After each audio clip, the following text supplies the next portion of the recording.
कहते हैं मौत एक अंत है, लेकिन कुछ मौतें भूलने से इनकार कर देती हैं, कुछ मौतें जाने नहीं देती। आज रात मैं आपको 5 कहानियां सुनाने जा रहा हूं, ऐसी कहानियां जिनमें लोग भयावह अमानवीय अंत से मिले और जिनकी आत्माएं अब भी अंधेरे में भटक रही हैं। पहली, एक महिला जो अपने ही घर में पाई गई। उसका शरीर ऐसे मुड़ा हुआ था जैसे इंसान का शरीर कभी नहीं मुड़ सकता। न हीरा फेरी के निशान, न संघर्ष के चिन्ह, बस एक भयानक मुस्कान जो उसकी मृत चेहरे पर खुदी हुई थी। पुलिस ने इसे एक घरेलू आक्रमण कहा, लेकिन पड़ोसी फुसफुसाते थे। उन्होंने कुछ और देखा था, कुछ जो उसकी खिड़की में रात को दिखाई देता था, कुछ जो इंसान नहीं था।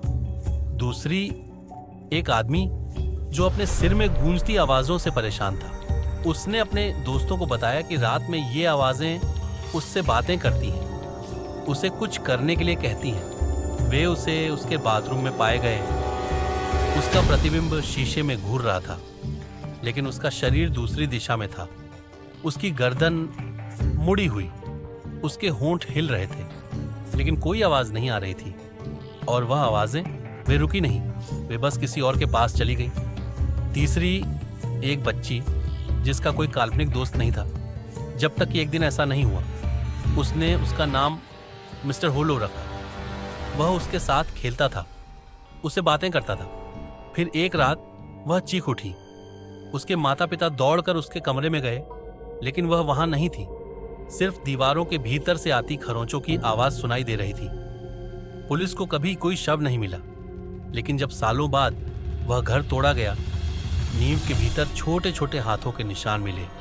चौथी, एक पादरी जो प्रेत भूत भगाने के लिए जाना जाता था।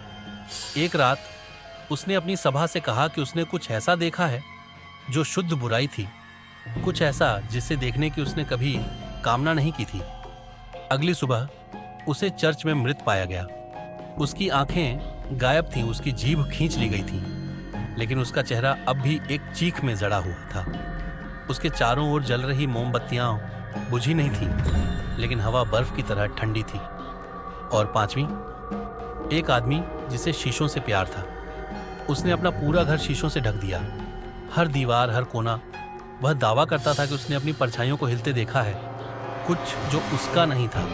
एक दिन उसने सभी शीशे तोड़ दिए, एक एक करके, लेकिन जब पुलिस पहुंची तो उसे हजारों छोटे छोटे कट्स से ढका पाया, जैसे कांच उसके ऊपर रेंग गया हो, जैसे उसकी परछाइयों ने उससे बदला ले लिया हो। कहते हैं कि मरे हुए कभी नहीं बोलते, लेकिन ध्यान से सुनो, कभी कभी वे फुसफुसाते हैं।